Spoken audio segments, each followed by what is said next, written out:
All right, guys, welcome back. So today we're going to do some discussion around two things that Copper Custom is up to.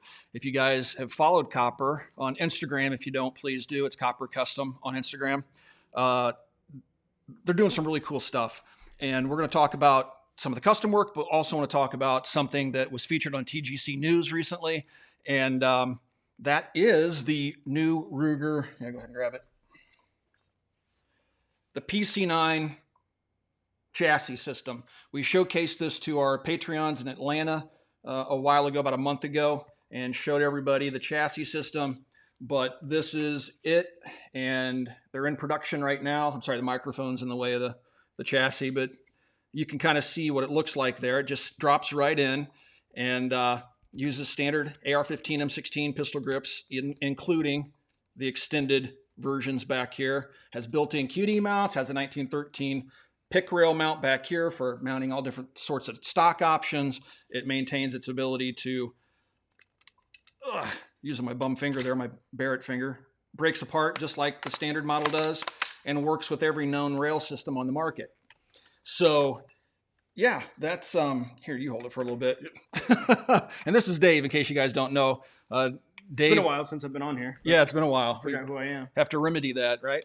But yeah, so we got some pretty cool footage to share with you guys. You can see we were out just recently shooting it. This has a Magpul Zukov forend on it, and that's not a production item. That's something that we may do. Yeah, I mean, we developed it as a prototype. We could push it to production. You know, when we were developing it, some other aftermarket companies brought some out, so we just didn't really feel the need to push the handguard. We just kind of focused on the chassis, and so it might be something that we bring out. It really does lighten it up, the Zukov. Here it is. There's the front end. The yeah, you can see what the Zukov looks like, and it's just a custom bracket that the Copper produced for it, and just slides right over the Ruger barrel. But it works well. It keeps the top open for the iron sights, you know, gives you M-lock mounting, you know, vert grip or hand stop mounting. So it gives you all the functionality, but it's a little bit lighter than the. Let's show that. So if you want to get rid of that, the sights on the PC9, the factory sights, Copper is manufacturing this little 1913 rail adapter that will pop right on the end of the barrel. And then of course you can stick a backup sight on the existing rail section. This is actually part of the chassis back here. And then this is the actual receiver. You can see they made up perfectly. And then you have co-witness through, in this case, an RMR. So there you go. It's pretty configurable. It's a totally modular system. It can use any number of different stocks or braces when they do a pistol version of it. Here's, you know, a standard brace that's in the SIG style. As long as it has a pick rail on the back, it can adapt and attach. This is an actual SIG stock. Let me extend it there. That's an actual SIG stock, so we could stick that on there because it is a rifle. 1913 rail adapter. Even went so far as to make a custom prototype mount for a Zukov stock, and we had it on there for a little while. If that's popular, we'll produce the adapter, and it does work with its standard regular old factory handguard if you want to stick around with that. But Ruger put out their own handguard recently, and if you want. What's that? We'll stick it on there really quick for you. But this is the new Ruger handguard, an M-lock rail system, and that just pops right on. And so you can have that on there as well. So PCCs are quite the rage these days. Pistol caliber carbines, it seems like a lot of people are running them in competition now. They're starting to see a resurgence in the home defense market. And the little Ruger's kind of neat. It's a little bit different. It's a straight blowback gun. I do have a video out there on it if you guys want to watch the video. It kind of breaks down all the features of the Ruger PC9. And so this is actually the second time Ruger's built this particular gun. They built one years ago for a police carbine, and then they relaunched it as the PC9, and it's pretty darn cool. I get a kick out of it. Now it does have the ability to use Glock mags, and that's built into the actual chassis itself, so you'll be able to use standard, some of my favorites, not ETS group mags, or just standard Glock Happy sticks. And the mag catch is reversible, right? Yep. So you can actually flip that mag catch around. It maintains its functionality. Put the charging handle on either side. We're running it on the left side right now. So yeah, it's a pretty cool system. Yeah, the whole goal really was the rear end was the most important part. So we decided to go MPX because it's so versatile. There's so many adapters out there for MPX, so MPX to AR is the main one, and one that allows you to run it low for the standard sights on the gun. But we're also doing the MPX to Scorpion, so that's going to be an adapter that we're going to release shortly after the chassis, which will allow PDW stocks. The CZ Scorpion PDW stocks are wide enough to kind of ride right here on the receiver. Yep. So that will allow people to run them short, if they like that style. And one thing I just noticed, this does have the M4 adapter on it, which actually folds, right? Where's the button? That's the SB Tactical BTFA. Push. Oh, there we go. So that folds. And somebody mentioned in the comments, and I might as well bring this up, when they do offer this as a pistol, the ATF has decided that when you go to determine the overall length of your pistol now, it has to, that only includes the receiver. No longer can you take into account the length of the brace. And that's going to mess up a lot of people because people think, well, I put a brace on it, even if it folds, and now I got 26 inches overall length, I can put a vert grip on it. No, the ATF just came down. This is based upon an article on the Prince Law Firm blog post they made. They were talking about that fact that you have to measure your pistol with the brace folded, or you can't even take it into account because it doesn't change the classification of the firearm. It's an accessory and does not count in the overall length. So that's why people always ask me, how long, should the barrel be and how long should the receiver be and all this be if I want to put a vertical grip on my pistol? Just don't do it, guys, because the ATF now, officially it seems, considers it to be an AOW or any other weapon, which is not something you want to get caught with without your $200 tax. All right. And we're hoping, everybody is hoping with this gun that Ruger makes a pistol version. Right. So hopefully they come through and do that. The chassis would be completely compatible on a pistol version as well. Yeah.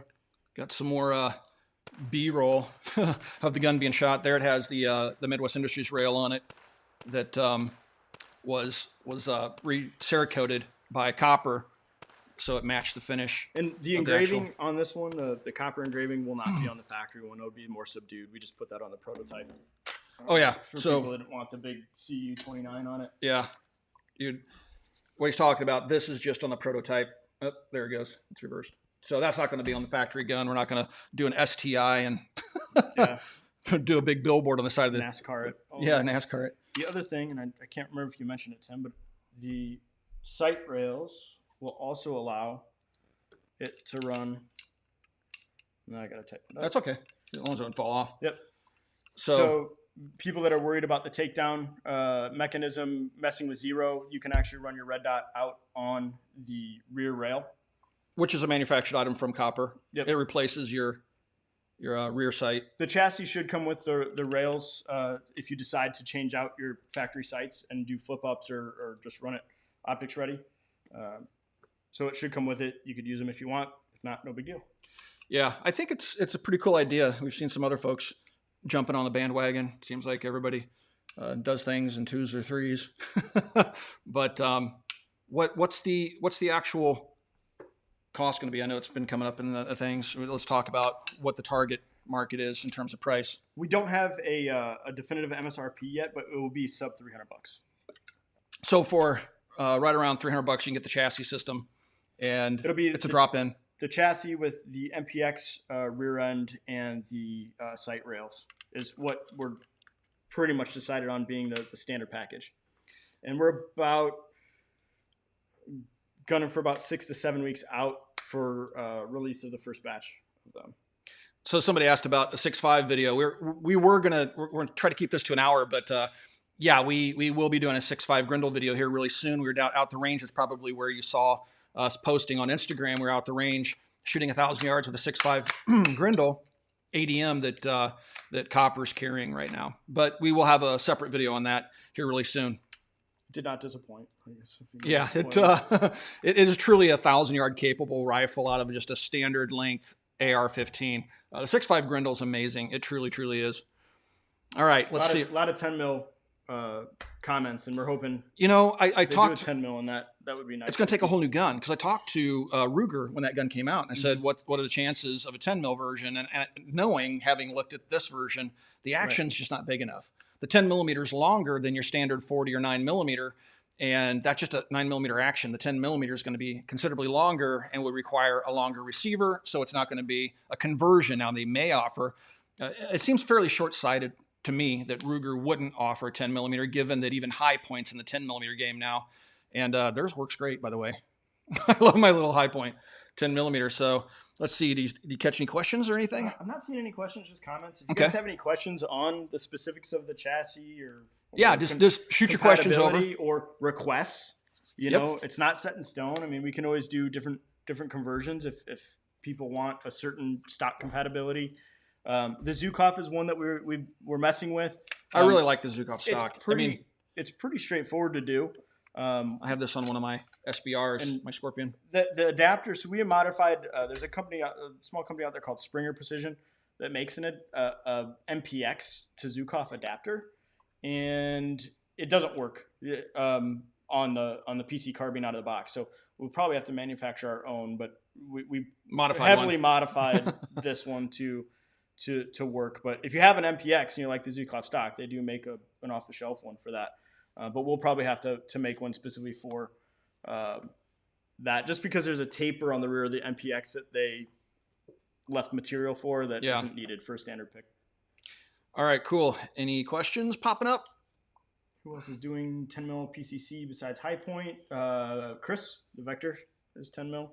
You want too much money on top of what the Ruger's asking for. Well, the reality is, if you take a look at everybody else's products on the market, that's what it costs to manufacture. Right. That's a big hunk of aluminum that needs to be milled out. It's not a plastic lower. A lot of time in the CNC. You're not going to see many less than that, guys. I mean, it's as complex to machine that chassis as it is to machine an entire receiver. Actually, a receiver would be less expensive because it's just a square cut. That thing has a lot of complex cuts to it. So that's just the reality. Any restrictions on California? I'm sure. Yeah, I mean, I think braces are illegal in California, so even if they do a pistol, it's a no-go. California, was not thinking about you guys when I designed it, but you should have fixed stock options. Yeah. So if it's the fixed stock, I mean, like a Penn Zukov, even, right? The factory PC9 is California legal. Right. So I don't know what California's laws are always shifting. That it used to be that you could just pin a stock, like when we were selling AKs back in the day. Out there, we had to pin stocks, and we would do that. We'll find out. Then it was bullet button. Now it's the fin thing, and right. It's constantly changing regulations out there. We can't keep up with them all. It just sucks. It used to be a free state out there. I'm sure there's a way that it can be California legal, but I've not looked into it. Okay, so everybody's already starting to talk about the Desert Eagle. So let's showcase this thing really quick. Cool. This let's see. I got a cool little video here. I'll show you guys. So this is a video they shot in the shop of the gun. Now, most of the Deadpool guns theme guns we've seen out there really is nothing more than like distressed paint, a logo, and some words painted on. You can see that everything here has depth to it, and you can see the texturing. That's all done by custom work. So the texturing on the top, and there's everything's 3D. So there's a bullet on the slide, and that's 3D. That's actually cut into the slide. You can see all this texturing right now. All that is actually cut in, including the grips. So there's the bullet. You can see it's 3D. The text isn't just painted on. It's actually cut in. It looks like somebody took, like an electro pencil and actually did it. It's very, very ornate. There you can see the katana on the bottom of the slide there. And then, of course, the coin and the grip. So it gives you an idea of what kind of work went into this. Now, in terms of actual cost, I mean, we can give you an estimate of one. I hit the wrong button there. But this is it. We actually have it here. So the big it's already been checked. It is clear. The amount of laser work was a lot of R&D on our part to match the textures that we wanted to get close to what his actual suit looks like. So if you look at close-ups of screenshots of the movie, whereas the red part of his suit has that kind of sport texture, stretched looking pattern. And so it took us a while to kind of get a laser pattern that we were real happy that had the depth that gave us the distress that we wanted. And then the black part of the suit's pretty just straight black, no real texture. But then on the top of the slide is pretty intricate. We tried to really mimic his belt, so the leather. So we have, fairly deep texture engraving to a leather pattern, and then distress to give it an authentic look, an authentic color. And then we engrave the shapes of his pouches on there as well. I think when I angle it down, it gives a better representation of the color there. So anyway, yeah, it's a beautiful and I don't know pistol. Can you show the bottom? Does the bottom show up? That? Yeah, I just showed it. I'll try it again. You can kind of see on the grip and there on the bottom that katana style. That's cut into the steel. So it's a lot more than just a paint job. There's a lot. How much time actually went into that? Roughly about 100 hours of engraving time. That's mostly R&D of testing and make sure we get the right textures and depths that we wanted. And about 20 hours of Cerakote time. So I really have to give props to our Cerakoter Glenn and our laser engraver Chandler. Just kind of knocked it out of the park with this one. I love even the detail in the grips. It's so hard to see, but if you take a look at the grips, right here in the front of it, you can see the detail that's cut into the grips. It does feel like a threaded katana blade. It has the little texturing. Yeah. It feels really good. And no, we haven't shot it. That's going to be up to the customer whether they shoot it. It's fully functional. Yeah, and the Cerakote is done, durably, so it can be shot. I wouldn't have any. The Cerakote's an amazing product. We did a video a while back when Cerakote brought out some of their prototype high temp paint that we're putting on suppressors, and that stuff can go up to like 1,700 degrees and not discolor. I mean, we took it out and ran 6 magazines through it, and then poured water on it while it was red hot still, and that finish didn't discolor and it didn't come off. Cerakote has come so far in terms of durability. It's just mind-boggling. I mean, it's to the point where I jokingly say I wish they'd paint cars in this stuff because. Well, they are. I mean, a lot doing of car parts. I mean, yeah, wheels, Harley exhaust. We're doing a bunch of motorcycle parts, golf clubs. We just did a bunch of performance parts for a Porsche company out of Illinois. Customization company, because Cerakote's so much lighter than a lot of what they're using. So we did a lot of underbody parts for them. So it is making its way into the automotive world, where guns, we didn't really have a finish like this that filled that role. So Cerakote took hold in the gun world quickly. Yeah. But Cerakote is starting to move into the automotive and displace a lot of long-standing finish options in that world too. So. A lot of manufacturers are using Cerakote now as a factory finish as well, companies like ADM and others. And it used to be people would try to anodize to get the color they wanted, and you get stuff like what FN gets with a scar. Anodization is very tough to replicate the color over and over again. And in my opinion, the anodization isn't nearly as tough as the Cerakote. Modern Cerakote is just indestructible. We painted an aluminum can, and it was sitting downstairs on display for the longest time, and people were just scrunching it and ripped it in half. And the Cerakote would not come off an aluminum can that was completely crushed and ripped. The only place the Cerakote came off of was the very edge where the metal physically tore. It never chipped, it never flaked. And to me, that boggles my mind, because you think of paint in the traditional sense, like if you paint a Glock frame, and you can pinch a Glock frame, the magazine well, you can actually pinch it and see it flex. And conventional paint will not flex with it. It'll separate and break its bond with the surface and actually come off. Cerakote doesn't. And it's just an amazing, amazing product. So anyway, the gun is fully functional. The Cerakote's fully capable of being fired and using tough solvents to clean it. It's just when somebody spends that amount of money on a custom job, you think of it more as a wall hanger. We have a lot of people asking about price on this. This gun, we have way more time and money into to develop it and figure it out. If we had to replicate it, it would be much less expensive, and we lost money on this gun just as an R&D project, right. A fun R&D project. But if someone came up with the same product, said, hey, I just want another one of those, like you did, just the laser and Cerakote work are probably between $2,000 and $2,500. So it doesn't include the gun. So it's about a $3,000 project altogether. Now, if we replicate it more or reduce it, we could bring that down. All these jobs are custom, so it's all kind of whatever level the customer wants. But it is time consuming, and we run a lot of risk, especially with the laser. Once you cut it, you can't uncut it. Yeah. So the customer is really cool that they worked with Copper to let us basically For this try one, everything. So for this one, we had just gotten our laser. Actually, he dropped it off just before we got our laser. So I told him, I quoted him a base price. I'm not going to tell you what it was. I told him you get way more than you're going to pay for, but you can't give us a time frame. It'll be done when it's done. And so it gave us some time to really go all out and test what that laser can do. And we're still, I mean, we're getting better and better every day with that laser, getting more capability out of it, more options. So we have another theme gun, a Joker theme AR based build that is pretty much almost to this level that will debut here probably in a few weeks. Yeah, I'm looking forward to that. That's looking pretty good. I was downstairs checking it out. All the laser work's done on it. It's just getting ready for Cerakote. So that'll be a cool one.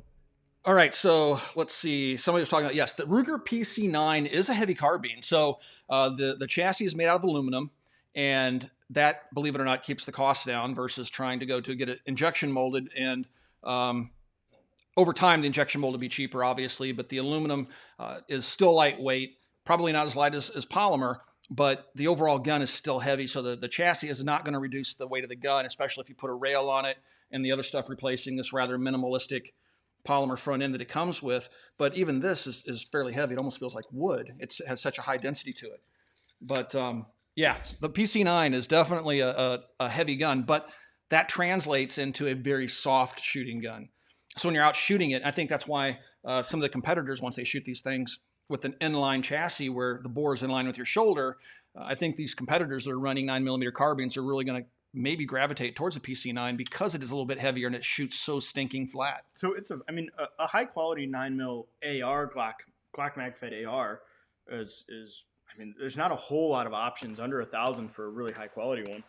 This one, the price of the gun plus the chassis and accessories, like you're right there at the $800 to $1,000 unless you really go crazy with it. I mean, it's kind of up to you how far you want to go.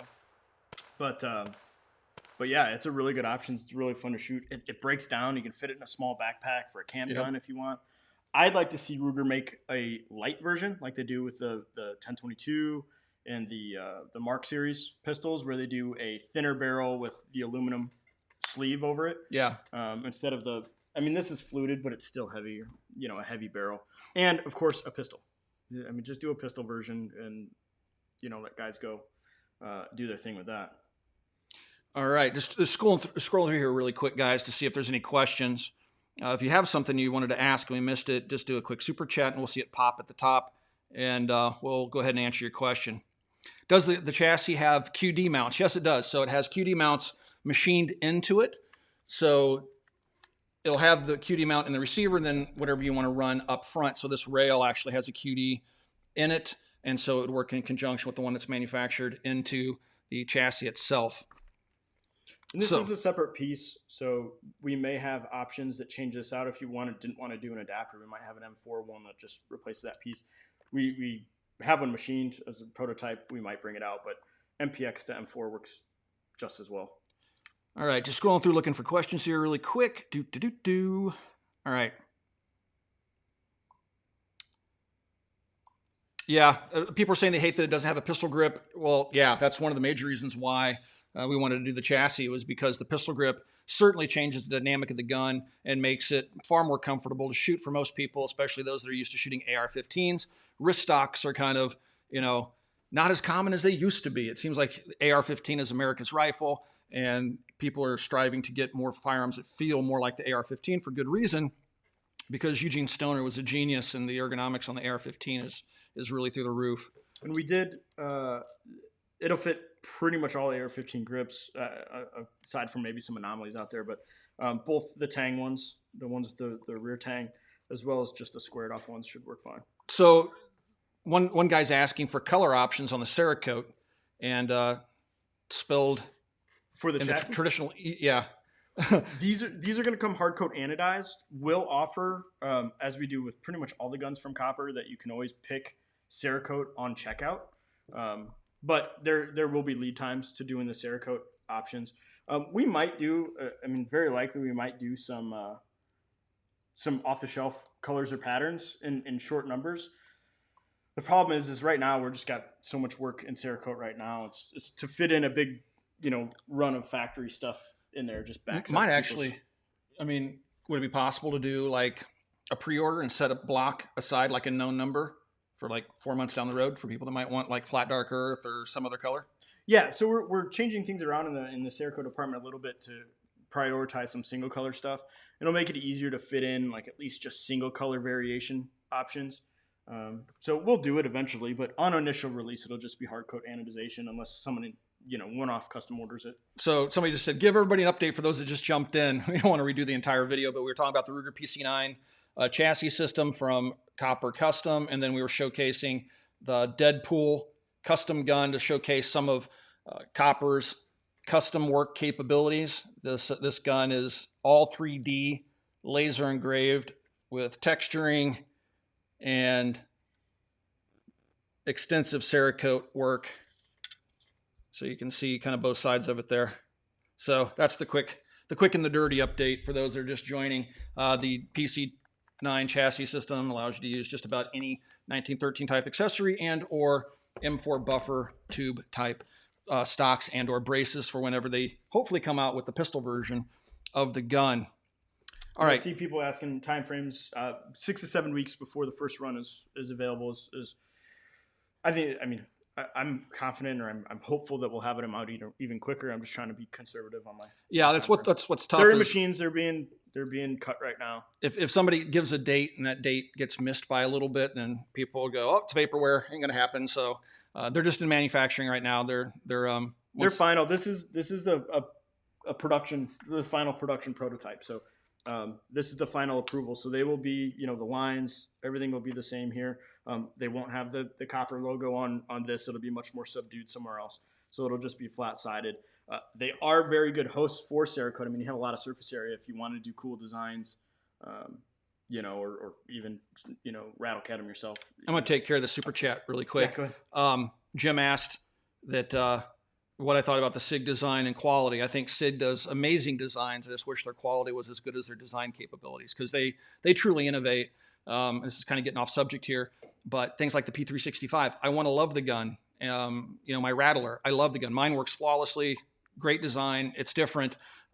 People say, well, what do you mean by innovate? Because people give, like me, Glock a hard time for basically reintroducing the same gun over and over again for 30 years.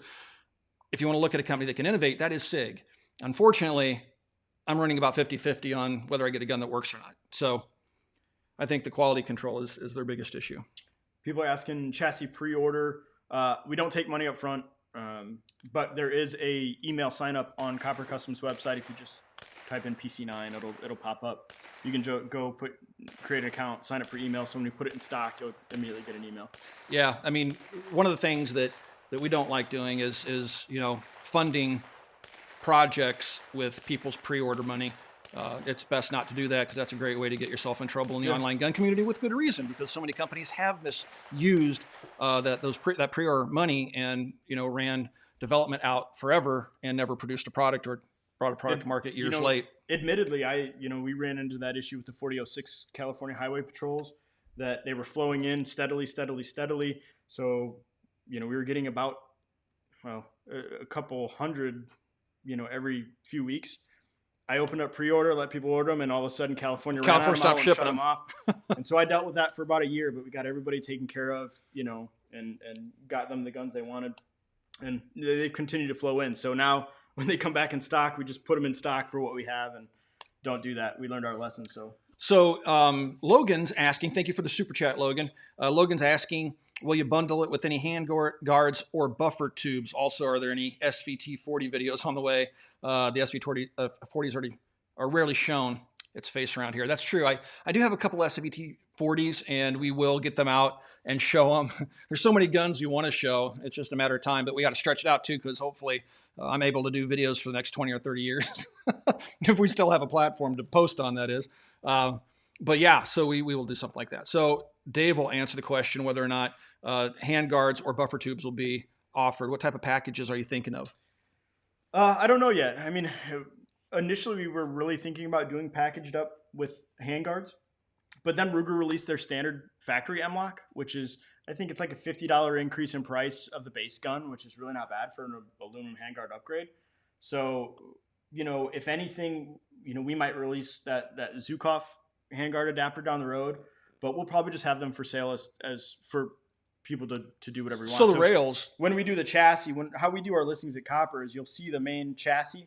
What are you looking for? no, I get it. And then you'll have add-on or customization products. So you could pick the chassis and then immediately pick whatever handguard you want to package up with it, and they'll ship together. Yeah, so that would be an option. So the rails that you see in the video, these aren't produced by Copper.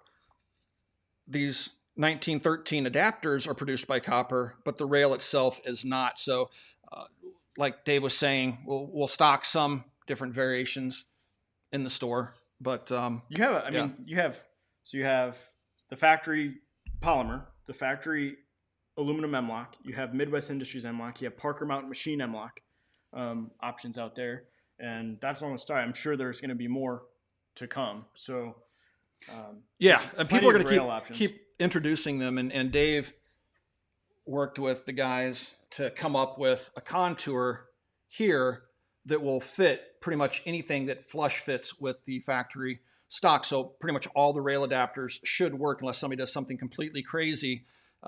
This is contoured in such a way that it will look smart and function with just about anything out there. Does the barrel make contact with the top of the handguard on the PC9? No. So I know what he's asking about. Where's the Ruger upper? So close, yeah, it looks close. So this is probably as close as you can see here.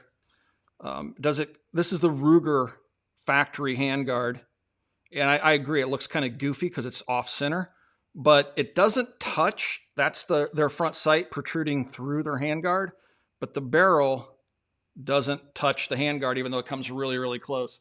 So then if you take a look at some of the other ones, like this particular rail, again, it comes close to the top, but because it's square, I think it looks better, and it's not all the way out to the end of the barrel.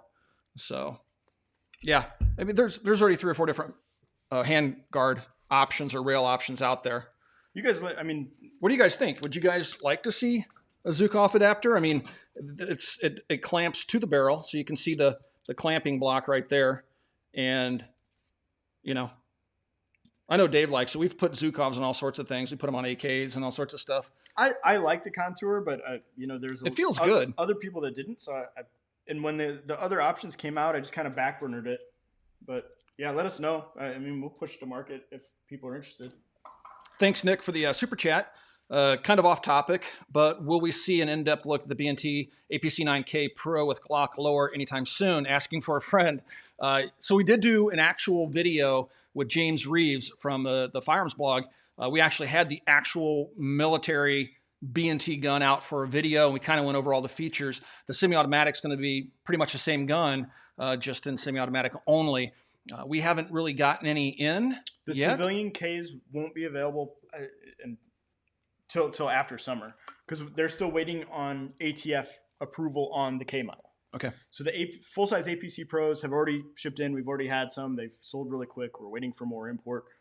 The Ks are not ATF approved yet, I don't believe. So we're still waiting just for ATF approval, and then the Ks will start rolling in probably early fall, I would guess. The Ks are cool, and even though that stock looks kind of different, it looks like really square and angular, it feels so good. It puts that gun right down in the low spot of your shoulder. And on full auto with the high cyclic rate, that little tiny thing was very easy to control. I did a mag dump in the video, and you can see that I was easily able to keep, you know, the rounds into a nice confined area, even though it was basically running like a Mac 10. The things really rip. I really fell in love with the APC Pro. I don't think there's a better 9mm subgun on the market. No, I think the Army did an amazing job in picking that. You know, I guess we're kind of getting off into the weeds here, but you know, we have some time left. Let's just talk about what you guys want to talk about. Yeah. One thing I want to show you, that since we have some time, so I love Browning high powers, and every once in a while you'll find high powers go up for sale, various places, AIM Surplus, Classic Firearms, G&G sales or J&T sales. What are some of the other guys that bring in? Anyway, they'll bring in all like Israeli high powers or military high powers. They'll be in really rough shape. And so I had picked one up that had nice grips, but it was uglier than sin. I mean, the thing was well used. And so I had the guys at Copper do a refinish job, and this thing looks stunning. They just finished it. I will show it in video, but it's just a standard military Belgium-made high power, and those original wood grips, yeah, and they just look so good. Such a classic gun. So you can kind of get an idea what the finish looks like, and it is it's blued, I believe, and bead blasted to have kind of a matte appearance to it. So yeah, so not just Cerakote, and do gosh, parkerization, bluing, all sorts of stuff at Copper. Everything type 3 anodization would have to be sent out, but everything else Copper can do. So yeah, that's my baby. What do you guys think of high powers? For non-high powers, yeah, I mean anything that can be blued, obviously, it has to be metallic. You can't blue, obviously, polymers and things like that. But we've done a lot of combo jobs, so a lot of the newer like Ruger single action revolvers and stuff like the 22s, they'll have aluminum frames with steel barrels and cylinders. And so we do a combination of Cerakote and bluing. We've done that with a couple of them. We're very successful at doing that. So we do an armor black with the over park, and so it comes out real good. What were the guys playing with? I went back there one time and they were playing with a Cerakote that looked like color case hardening. We cleared over a different option. We just never. It's one of those things we were messing with and never really extended. It didn't look quite like case hardening. It looked cool in its own way. Yeah.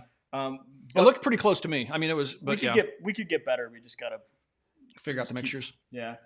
We're working on some really cool projects in Cerakote, some texturing projects and stuff like that we're hope to release when they get. Show you guys trying to get Glenn back there helping the Deadpool gunning in. Try to move forward with some of those projects. Did Yankee Marshall refinish that for you, Tim? No, Yankee Marshall did not refinish it. He does some incredible refinishing jobs. I see him take sandpaper and stuff to things. I'm like, oh man, and then somehow it comes out and looks really good. Yeah. Anyway, high power is officially discontinued. I think last year. Yeah, I think years ago. Browning pretty much shelved the high power. They're not in production anymore, so people are racing around trying to get them. And finding a nice used military high power and having it refinished is a viable option, because the commercial high powers and ones that are in really good shape command a premium if they're made in Belgium. And yeah, so there you go. Now there's other companies out there that are making high power clones. So you have like the T-Sauce, I think it was. Yeah, the Turkish companies that were making them. We used to carry them, and they've kind of dried up. I don't know if they're still coming in. Zenith used to bring those in. I don't know if they're still bringing them in or not. But yeah, so I mean, the clones are actually really good. Some people have said they've had some problems with them. The couple that I have always run just fine, and you can still send them out to places like Cylinder and Slide if you want that type of work done to them. But yeah, if you see somebody pop up with a deal on some import high powers, I would jump on them, because the prices are only going to go up. They're great investment guns for the long term, especially if you want to go ahead and get them refinished to like new condition. And yeah, so if you want a high polish blue, Copper can do it. If you want it where it looks more like a parkerization or dew light finish, then Copper can do it. And it looks just absolutely stunning. All right. Somebody asked about my shirt. Unfortunately, the stuff we use for this shirt is now discontinued, so they're no done. way. Yeah, I tried, but we're going to be coming out with new shirts. I just got to find time to get that project done and all the other projects. I got to get finished up. Can you guys slide cut a Shadow 2? Keep up the good work. I mean, yeah, pretty much anything can be done. I have to take a look at the Shadow 2. Has anybody done a CZ cut? Cajun, we send a lot of our CZ cuts to Cajun. I don't know if Cajun is doing the Shadow 2. But they're doing the standard 75s. So we've been doing like a lot of SPO1s where we're sending them out and then putting in the Cajun triggers. Because we put in the Cajun triggers. We do install as well at Copper. And we can do the optics cut in house, but they're so fast and efficient. So Jaegerworks and Cajun and all those guys, we really just subcontract them, and they flip over the slides to us in a week or two. Yeah. And then they go straight to Cerakote and we finish them up. So, Joe brought up something I didn't know. He's saying that Brownells announced that they're going to go ahead and make a high power. There was an article in NRA magazine this past month. That's really cool. The guys over at Brownells are always doing really cool retro things. I know that they're doing a 1911, but Ed Brown's making their 1911, which justifies Well, the cost. I don't know who's going to make their high power. Brownell's picked up that the Turkish high power. Oh, that's what they're early, doing. So Okay. I don't. It very well could be the Turkish one, the Tisas. I wouldn't be surprised. Okay, there you go. Maybe that's what's happening. Maybe Brownells is becoming the importer for TSOS, and they're the ones that are going to be doing the high powers. So that would be really, really cool. Wow, man. Thank you for the super chat, Gear784. Will you be selling a PC carbines with the chassis system pre-installed as well, or just the chassis? Copper can pretty much do anything you want. Yeah, I mean, you can. We could. That's not a problem. But it is not gunsmith necessary. It's turning a couple screws. You can order it, pop it in. If you call us, you make the order, put in the comments, please install chassis. Yeah. We'll install the chassis. It's really pretty easy. Yep. So basically the copper site's set up so that you can go and you can add the PC9, you can add, it'll say related products, you just add the various products, and then there's a comment section to say, please assemble, and they'll ship it out assembled to you. Yeah, I mean, if we have with the charger adapters that we did a complete build because we have the ability to kind of do a discounted package. With the online pricing of a lot of the PC9 carbines right now, I don't know how competitive we can be. I mean, we could do our best when everything kind of hits the road here in a month or so. But we'll do our best to give you the best value. If it's packaging it up, we'll do that. Cool. All right. Any other questions? Let's see. We got a thank you, Elliot. Got a super chat. I love my high power. I took a Mark III Browning high power and had it fancied up. It's the greatest handgun in its class. The Browning high power is a really cool gun. Has a very neat history to it. It was one of the last guns that John Browning worked on. He really didn't get that far along in the development process before he passed away. He was actually in Belgium, I believe, working on the project when he died. And then Dieudonné Ziav, which I probably mispronounced his name, I always do, but Dieudonné is one of the guys that worked closely at FN with John Browning, and he finished up the design and gave us what we now know as the Browning High Power. The gun was actually in service in World War II. So you have really, again, another Browning product that John Browning product that really kind of was setting the pace for things to come. The one thing that he didn't have was a double action, single action, which would become popular. The Germans did. They had the Walther P38, which was kind of interesting. The Walther P38, much of its innards were transferred over to the M9 or the 92 series Beretta, and that wound up becoming a U.S. service pistol, which is very heavily based on the Walther P38. But yeah, so if you took a P38 and married it up with some of the work that John Browning was doing, you would have had a modern Wonder 9 in World War II. But yeah, now people are going primarily striker, and you'll see a lot of people like myself going back to single action, double action because we carry appendix. And yeah. What else? We got another super chat. Here's my buddy, man. Jim, how you doing, my friend? Thank you so much, brother. Just picked up a low serial number Rock Island 03. Oh, wow.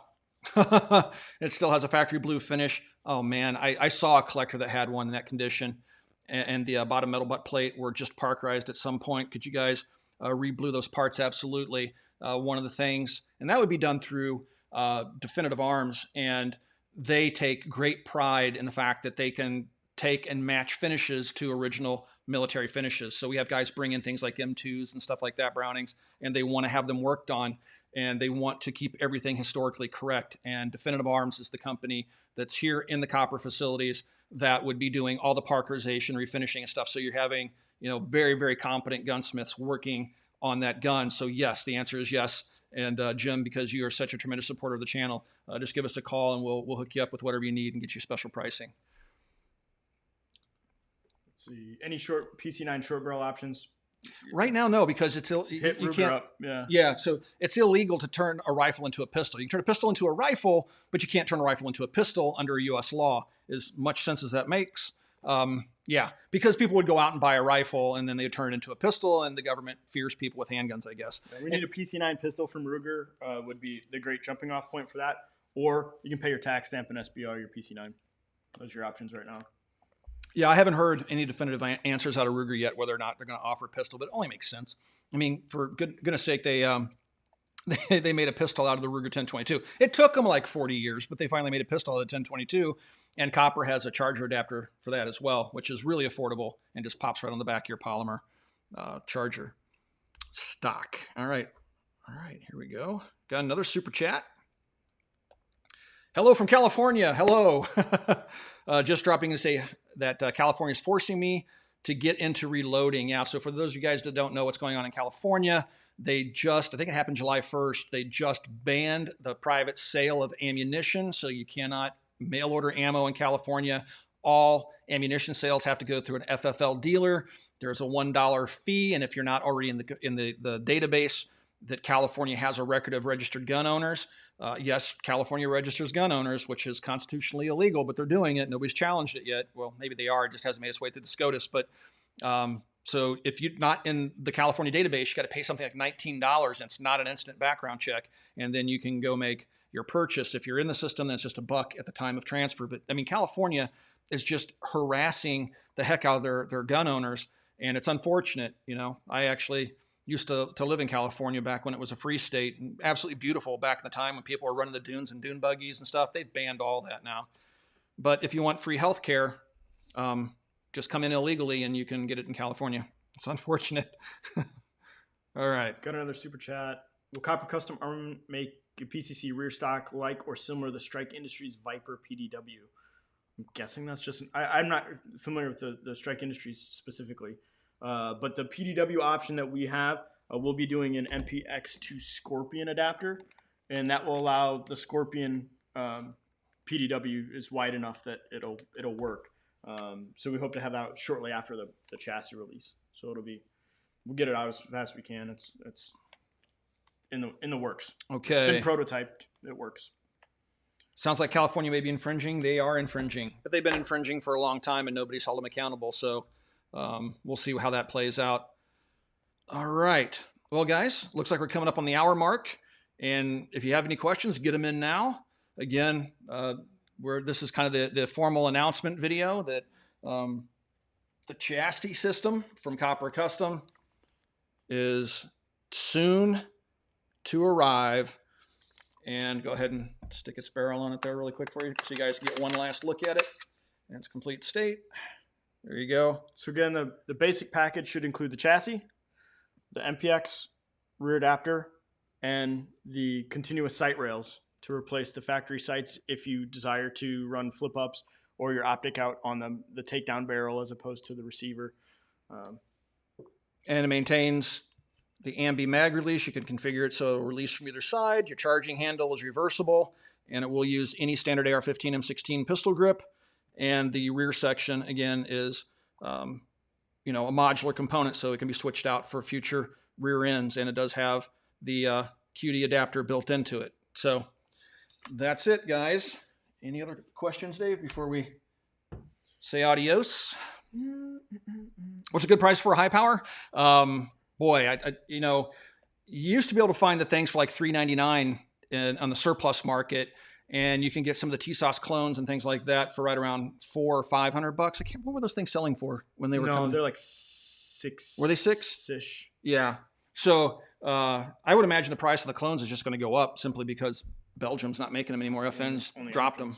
So if you find a Browning made newer good condition one, they'll run 8 to 11. For a non law enforcement trade import. A domestic.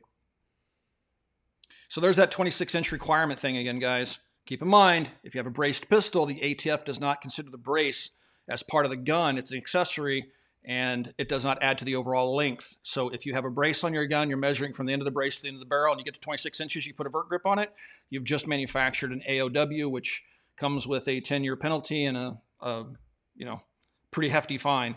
So be very careful. I don't put vertical grips on any pistols. I don't mess with it. And people say, well, what about the AFG?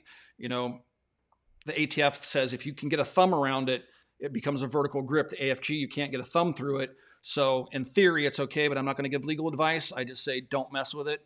If you want something like that, just register it as an SBR, AOW, and be done with it, because you just never know. All it takes is one guy reporting you and you're in trouble. People are asking prices on the chassis. Under $300 right now. Yeah, we don't have an exact MSRP, but it's under $300. Okay. Oh, we got another super chat. That'll keep us going. Let's see. What would you like to see Walther make next? I wish they bring back the WA2000. You remember that thing? Yeah. For a reasonable price, a 6.5 crew. Yeah, can they do it cost effectively? That if you don't know what I'm talking about, what could Walther bring back? I don't know. Or make next. I mean, Make next. I mean, they're really running with the competition guns right now. So they did the Everybody is, yeah. Q5 match steel frame. It's been getting pretty good reviews, but it's expensive. You know, they did the other Q5 matches, the optics cut guns. They released the M1 grip options in those. They have a PPS out with the RMS sight shield on it. Yeah, that's a great setup. I don't know. I don't know if they really should get into anything else right now. They seem to stay in the handgun lane. They don't venture off into things they're not known for very often. Oh, there's another super chat. Like I said, that'll keep us responding. What would you like to see Walther make next? We just did that. Never mind. All right, guys. All right, we're right at an hour, just 9 minutes shy. Yeah, Walther, 10 millimeter, please. Everybody make a 10 millimeter. Let's bring it back. Make 10 millimeter great again. All right, M1 45. Nah, I'm done with 45. Leave it in traditional guns. Modern P38. I don't know if that would sell. I really don't. It'd be expensive. I don't know how well they would sell. The P38 is not a very good gun. They're known for being inaccurate. You can pick up shooter P38s. Yeah, you can get P1s. Bad, yeah, the post-war P1s with aluminum lowers, you can pick those up for a fairly good price. So, all right, guys. I think that pretty much does it for us. We are going to sign off now. Thank you for swinging by, dropping in. If you'd like to support us at the Military Arms Channel, the best way to do that is to become a Patreon supporter. I'll put a link down below. I got to go in after the video processes and edits and put that link in there for you. But we are 100% viewer supported. And also don't forget to swing by and check out coppercustom.com. And that's where you're going to find places to pick up like the PCC or the PC9 chassis and stuff like that, or get some custom work done to your firearms. All right, guys. Thanks for watching. Thanks for 11 years of support. We'll talk to you guys soon. Thanks, guys.